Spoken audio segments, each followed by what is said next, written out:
My name is Marshall Rosenberg. I'll be sharing with you how a process I call nonviolent communication can be of service to us in managing anger compassionately. And I'd like to begin with a few words about the origin of this process of communication and its purpose. Nonviolent communication evolved out of an intense interest I have in two questions. First, I have been wanting to better understand what happens to human beings that leads some of us to behave violently and exploitively. And secondly, I have been wanting to better understand what kind of education serves us to remain compassionate even when others are behaving violently or exploitively. And I have found in my exploration into these two questions that three factors are very important in understanding why some of us respond violently and some of us compassionately in similar situations. And these three factors are, first, the language that we have been educated to use. Secondly, how we have been taught to think. And thirdly, how we have been taught to communicate. These three factors, I have found, play a large role in determining whether we're going to be able to respond compassionately or violently in situations. And I have integrated the type of language, the kinds of thinking, and the forms of communication that strengthen our ability to willingly contribute to our own well-being and the well-being of others into this process that I call nonviolent communication. Nonviolent communication focuses attention on whether people's needs are being fulfilled, and if not, what can be done to fulfill these needs. And it shows us how to express ourselves in a way that increases the likelihood that others will willingly contribute to our well-being. And it also shows us how to receive the messages of others in a way that increases the likelihood that we will willingly contribute to their well-being. When it comes to managing anger, nonviolent communication shows us how to use anger as an alarm that tells us that we are thinking in a way that is not likely to get our needs met and is likely to get us to get involved in interactions with others that are not going to be very constructive for anybody. Our training stresses that it is dangerous to think of anger as something to be repressed or as something bad. When we tend to identify anger as a result of something wrong with us, then our tendency is to want to repress it and not deal with anger. And that use of anger, to repress it and deny it, often leads it to be expressed eventually in ways that can be very dangerous to ourselves and others. Think of how many times you've read in the newspapers about serial killers and how they are described by others who have known them. The rather typical way they're described is, "He was always such a nice person. I never heard him raise his voice. He never seemed to be angry at anyone." So, in nonviolent communication, we are interested in using the anger in a way that helps us to get at the needs that are not being fulfilled within ourselves, that are at the root of our anger.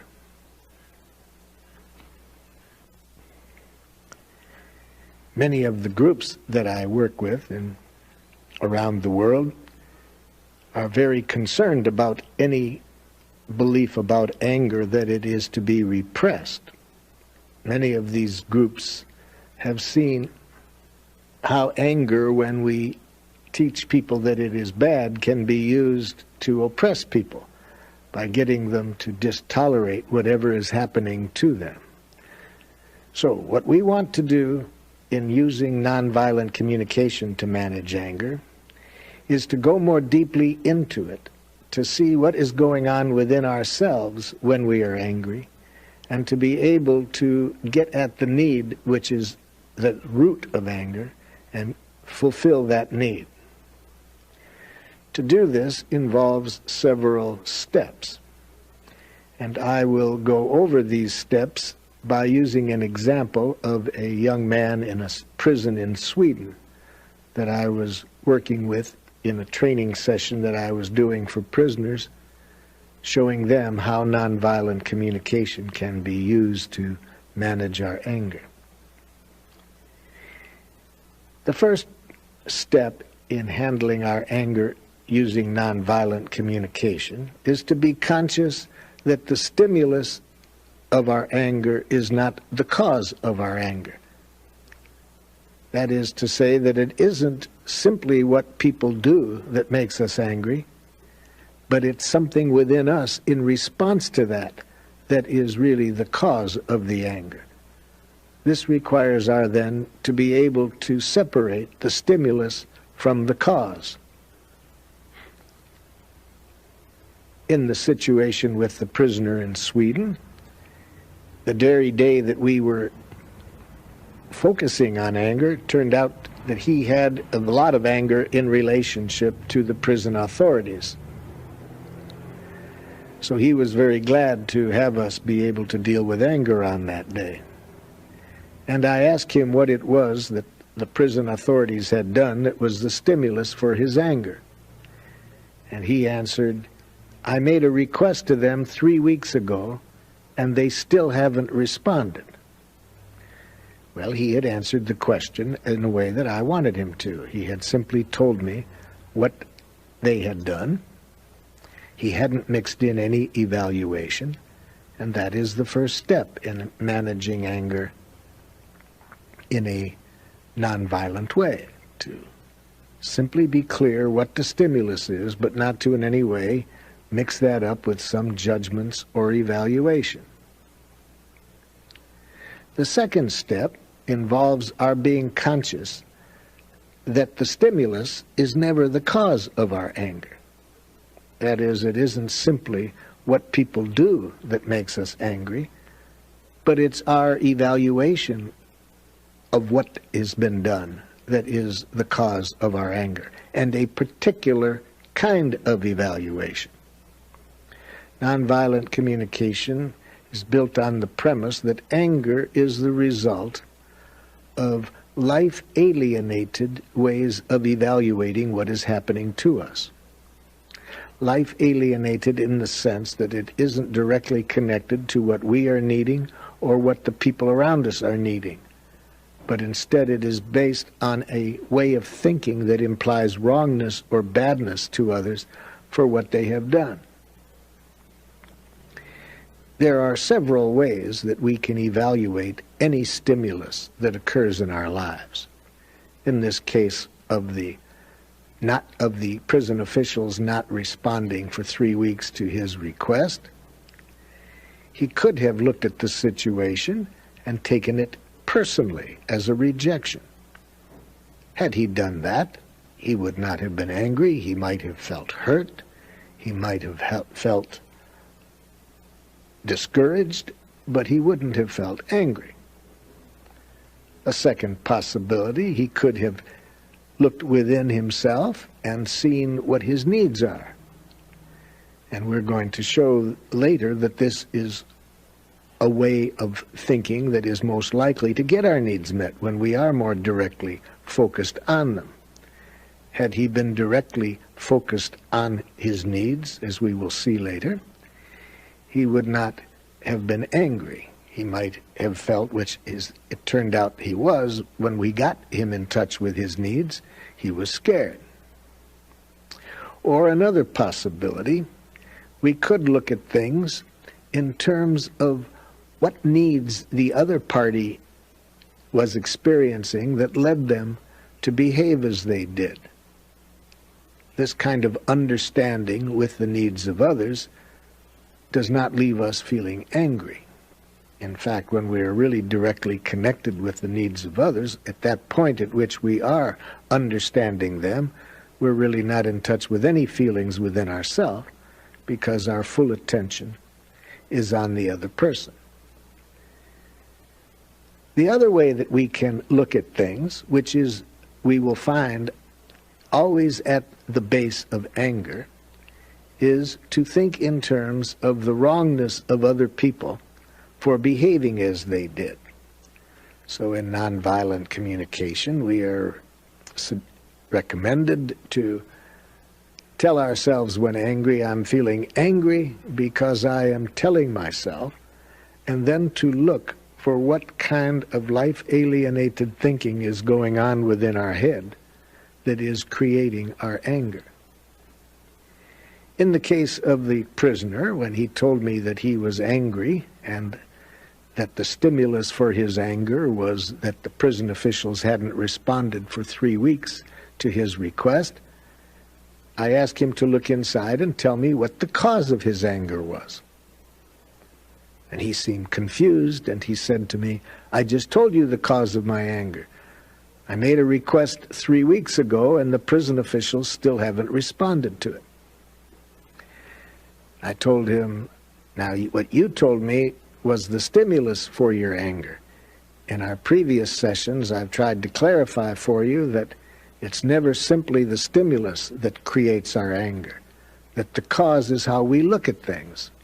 So I'd like you to tell me how you are interpreting their behavior, how you are looking at it, that is causing you to be angry. He was very confused at this point. He was like many of us. He's not been trained to be conscious of what is going on within himself when he was angry.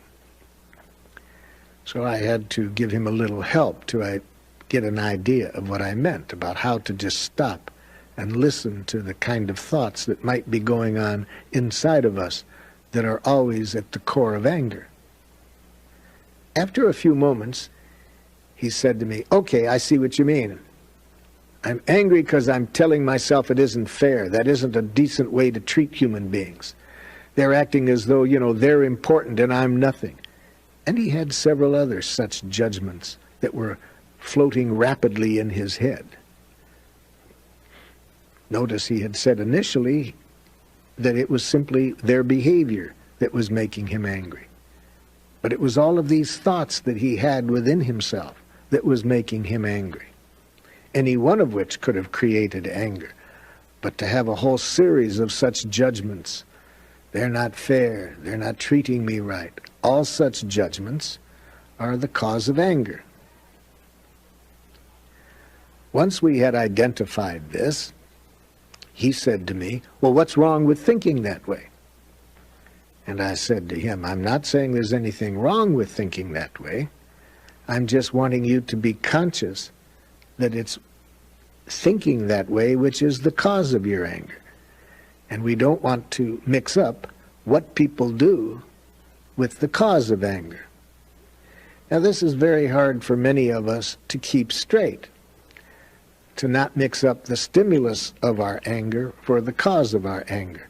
And the reason that that's not easy for us to stay clear about is that we may have been educated by people who used guilt as a primary form of trying to motivate us.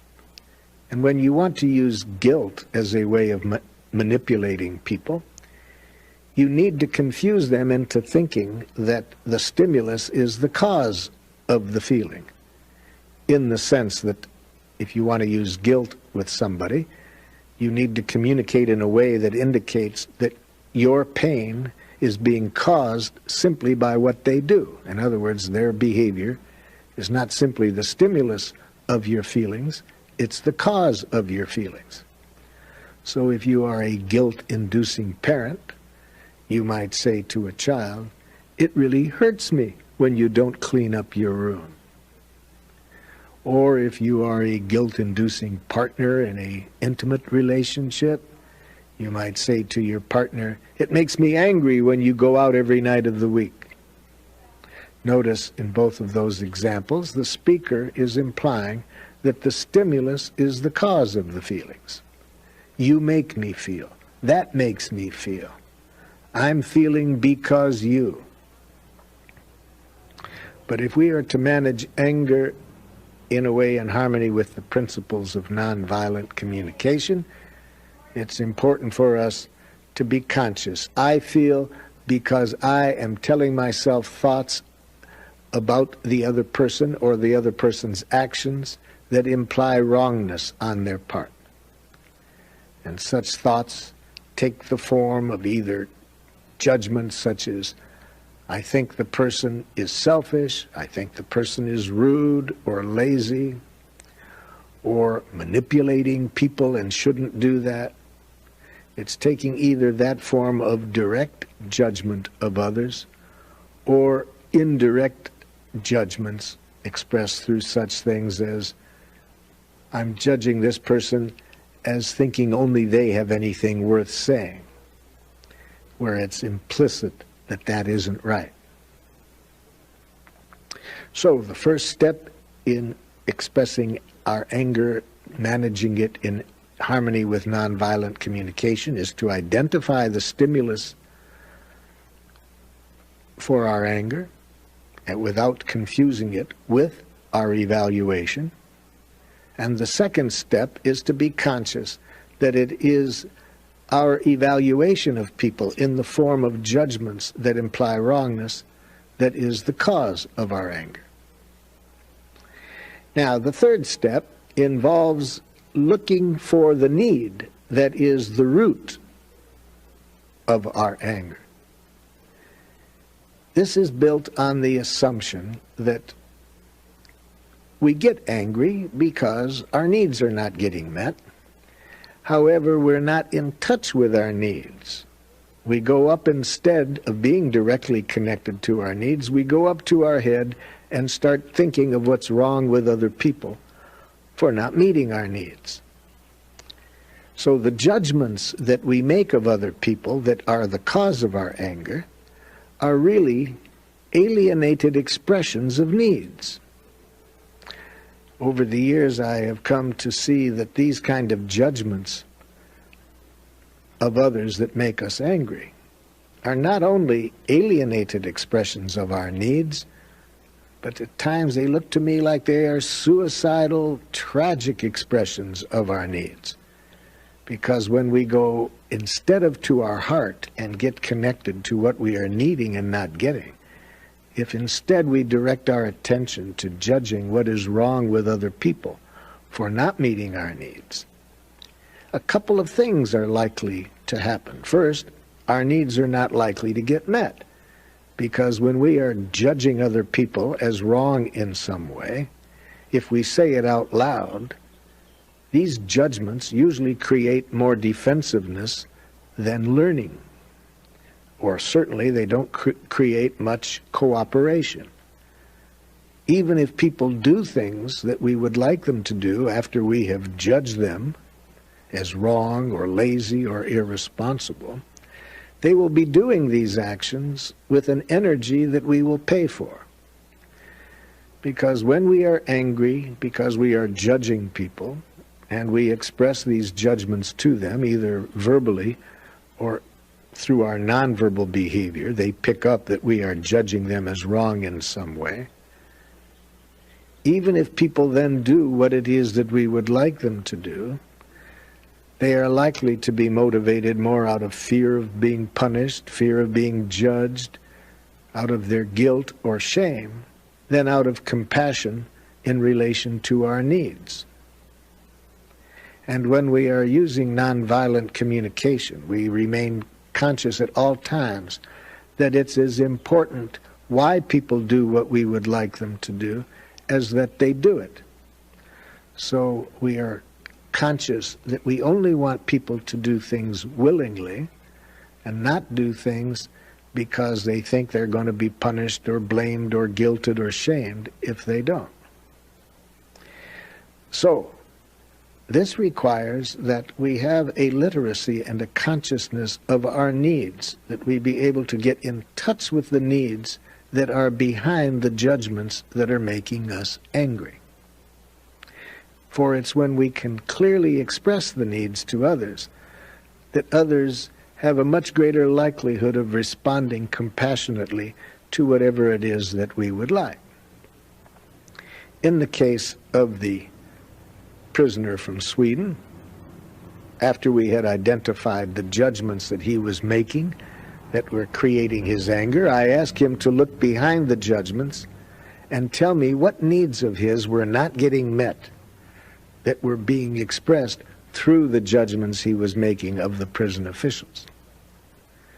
This wasn't easy for him to do, because when people are trained to think in terms of wrongness of others, they're often blind to what they are needing. They often have very little vocabulary for describing what they are needing. It requires shifting attention away from judging outward to looking inward and seeing what the need is. But with some help, he was finally able to get in touch with his need, and he said, well, my need is to be able to take care of myself when I get out of prison by being able to get work. So the request that I was making to the prison officials was for training to meet that need. If I don't get that training, I'm not going to be able to take care of myself economically when I get out of prison, and I'm going to end up back in here. Then I said to the prisoner, now that you're in touch with your need, how are you feeling? And he said, I'm scared. So when we are directly connected to our needs, we are never angry anymore. The anger hasn't been repressed. The anger has been transformed into need-serving feelings. The basic function of feelings is to serve our needs. The word emotion basically means to move us out, to mobilize us to meet our needs. So when we have a need for some nourishment, we have a feeling that we label as hunger, and that emotion stimulates us to move about, to get our need for hunger, our need for food taken care of. If we just felt comfortable when we had a need for nourishment, we could starve because we wouldn't be mobilized to get our need met. So this is the natural function of emotions, to stimulate us to get our needs met. But anger is stimulated by a diversion. We are not in touch with the needs that would naturally get us to want to get our needs met. The anger is created, as I have said, by thinking about the wrongness of others. And that now transfers this energy away from seeking to get the need met into an energy designed to blame and punish other people. So when I pointed out to the prisoner the difference between getting in touch with his needs and the feelings that he had then, that he was then aware of fear, and he could see that the anger was because of the thinking about the wrongness of others, I asked the prisoner, do you think you're more likely to get your needs met if when you go in to talk to the prison officials, you are connected to your needs and the fear, or whether you are up in your head judging them and angry? And he could see very clearly that he was much more likely to get his needs met if he were to be communicating from a position of connection to his needs, rather than separated from his needs and thinking of others in a way that implied wrongness. At the moment he had this insight into what a different world he would be living in when he was in touch with his needs as opposed to judging others, he looked down at the floor and had about as sad a look on his face as I can recall any person ever having had. And I asked him, what's going on? And he said, I can't talk about it right now. Later that day, he helped me understand what was going on in him. He came to me and said, "Marshall, I wish you had taught me 2 years ago about anger what you taught me this morning. I wouldn't have had to have killed my best friend." Tragically, 2 years before, his best friend had done some things, and he felt great rage in response to what his friend had done. But instead of being conscious of what his needs were behind all of that, he really thought it was his friend that made him angry, and in a tragic interaction ended up killing the friend. I'm not implying that every time we get angry we hurt somebody or kill them, but I am suggesting that every time we are angry, we are disconnected from our need, and we are up in our head thinking about the situation in a way that's going to make it very hard for us to get our needs met.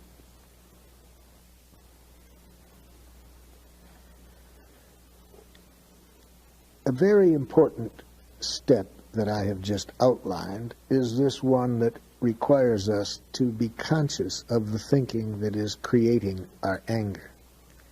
And as I said, the prisoner at first was totally oblivious to all of the thoughts that were going on within him that made him angry.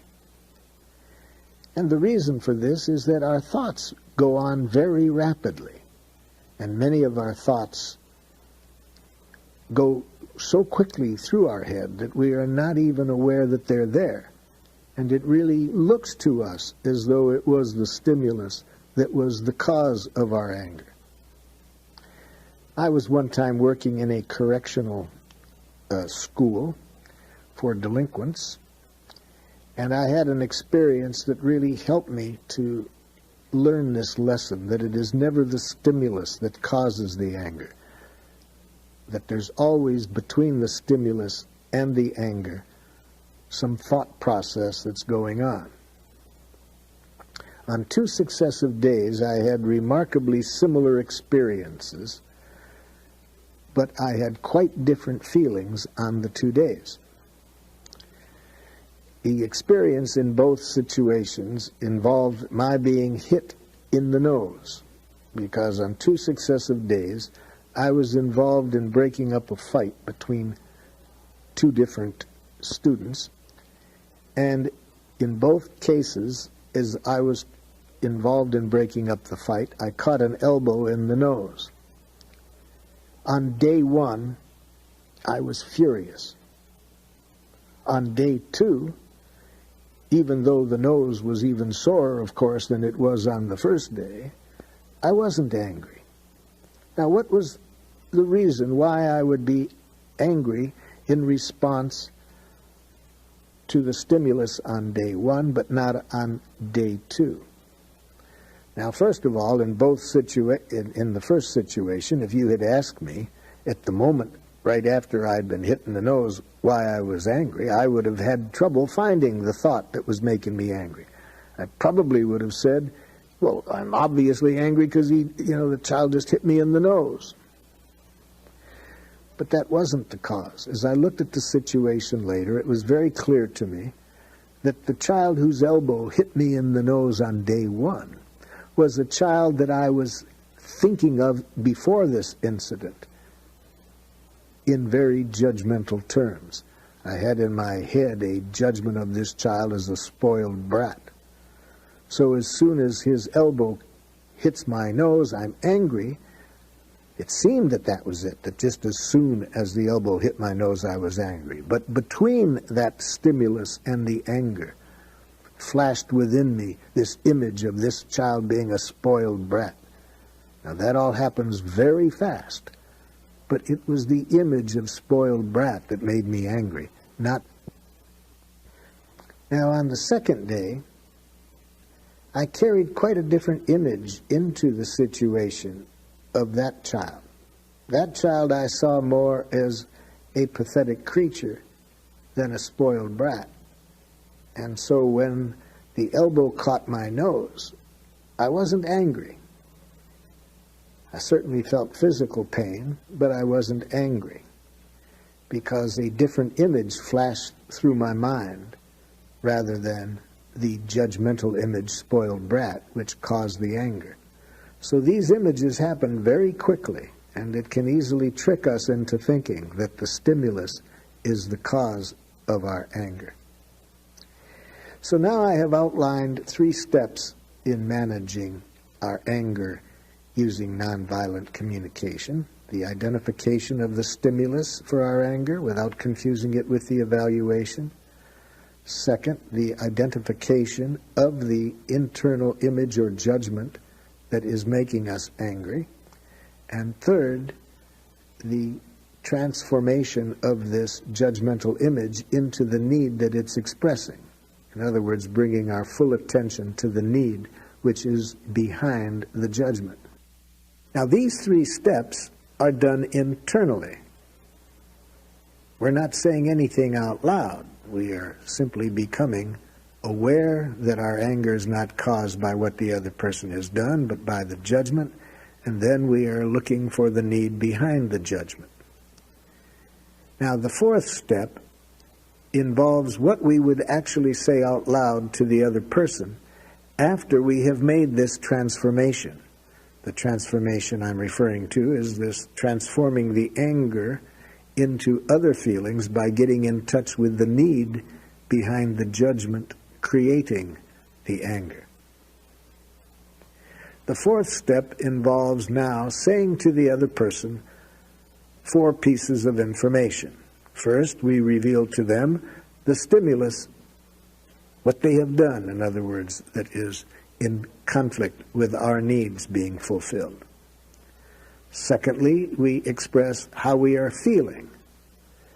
Now we are no longer angry because the anger has been transformed into other feelings. Notice we are not repressing the anger. The anger has been transformed into a feeling such as sad, hurt, scared, frustrated, or the like. And we then follow up our expression of our feelings with the needs of ours that are not being fulfilled. And now we add to those 3 pieces of information a clear present request of what we want from the other person in relationship to our feelings and unmet needs. So in the situation with the prisoner, the 4th step on his part would be to go to the prison officials and to say something like this. I made a request 3 weeks ago. I still haven't heard from you. And I'm feeling scared because I have a need to be able to earn a living when I leave this prison.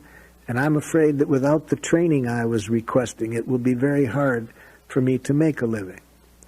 So I'd like you to tell me what is preventing you from responding to my request.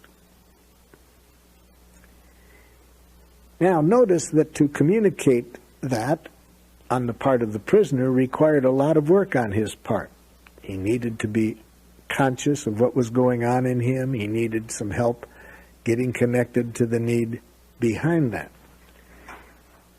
In this situation, he had me to help him, but in our training, we show people how to do all of this for themselves.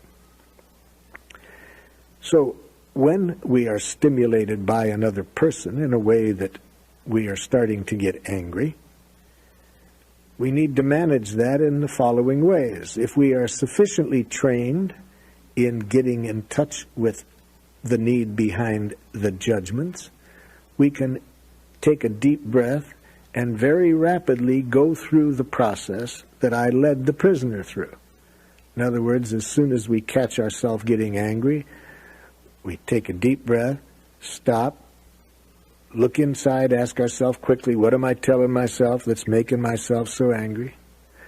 Then we quickly get in touch with the need that is behind that judgment.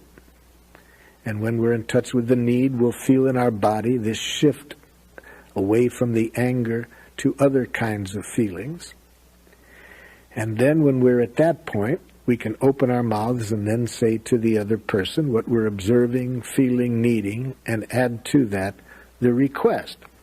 Now, all of that can be done when we have practiced this several times. It can be done in a matter of seconds. But until we are sufficiently trained to do that, we can always take a time out to say something to the other person when we're angry. Time out. I need to do some work on myself right now because I'm afraid that anything I say is going to get in the way of both of us getting our needs met. Then we can go off by ourselves and get in touch with the needs behind our judgments that are making us angry, and then go back into the situation. Or perhaps we're fortunate enough to have friends around who can help us to get in touch with what's going on within us.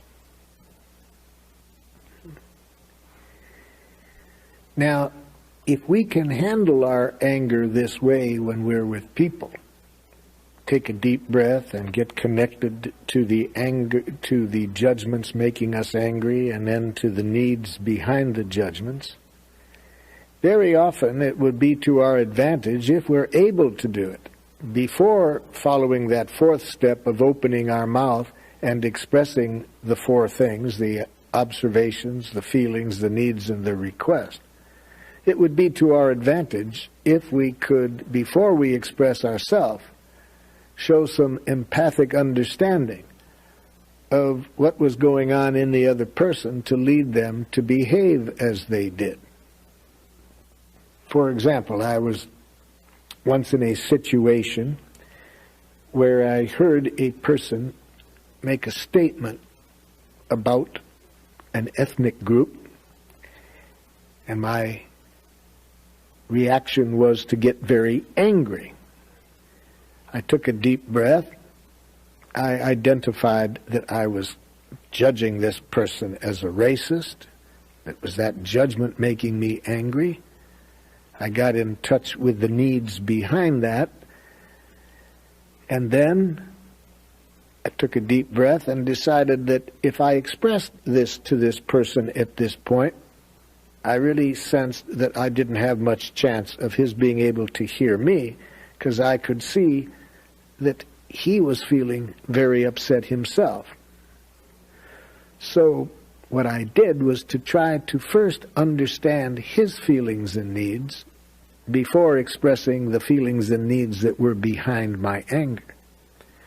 And what I said to him was, "It sounds like you're frustrated. You've had some bad experiences with this minority group, and you would really have liked to have been treated with more fairness than you felt you were treated." And he said, "That's right." And then he went on to make another very pejorative statement about this minority group. Again, I had to take a deep breath because I caught myself getting angry again. Again, I had to get clear that I was judging him, to get clear the need behind it, all of which just took a few seconds. Just giving myself that amount of understanding for what was going on in me, I could continue then to try to understand him. Then when he felt understood, I then said the four things. I said to him, "When I hear you make statements like that, I feel very discouraged, because I have a strong need for people to be seen as individuals and not lumped into categories. And I'd like you to tell me back what you've just heard me say so I can see if I made my needs clear." And we proceeded to have a productive conversation in which I got some understanding for him about the pain that I was feeling in relationship to his statement, because I had empathized with him before expressing what was going on in me, and what was going on in me, I was able to get down to the need without having it obstructed by judgments of him as being a racist.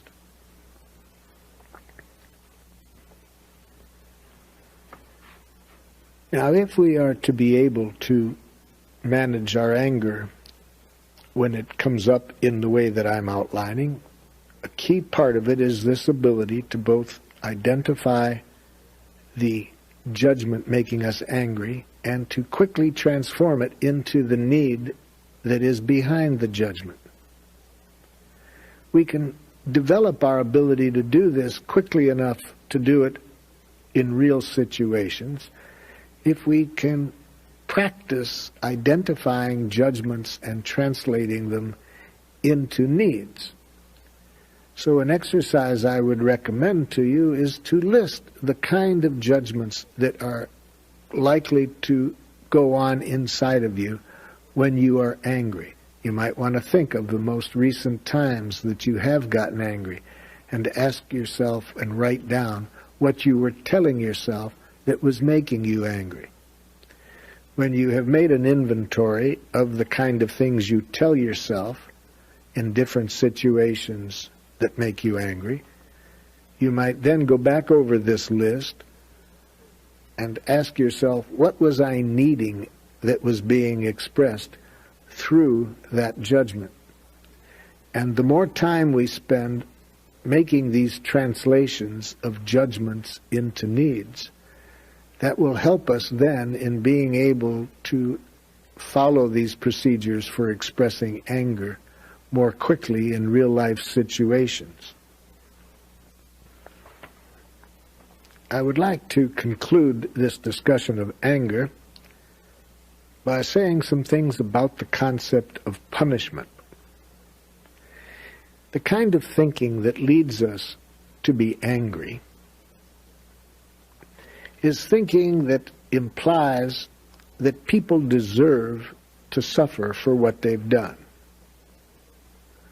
In other words, the moralistic judgments we make of other people that imply wrongness, that imply irresponsibility, inappropriateness, all of these kind of judgments at root imply that people shouldn't have done what they do, and they deserve some form of condemnation or punishment for doing it. I believe that we'll see that punishment never can really get our needs met in a constructive way if we can ask ourselves two questions. The first question is, what do we want the other person to do differently than what they're now doing? If we ask only this question, at times punishment works, because we may be able to get a child to stop hitting his sister if we punish him for doing it. I say it sometimes works, because sometimes the very act of punishing people for what they do creates such antagonism that they continue to do it out of resentment or anger. They continue to do it longer than they would have done had there not been punishment. But if we add a second question to what do we want the other person to do, I'm confident that we'll then see that punishment never works in the sense of getting our needs met for reasons we won't be sorry for later. The second question is, what do we want the other person's reasons to be for doing what we want them to do? When we ask that question, I think we will see that we never want other people to do things because they are afraid of punishment. We don't want people to do things out of obligation or duty or out of guilt or shame or to buy love. With some consciousness, I'm confident we would each see that we only want people to do things if they can do it willingly, because they clearly see how it's going to enrich life if they do that. Any other reason for doing things is likely to create conditions that make it harder for people in the future to behave in a compassionate way toward one another.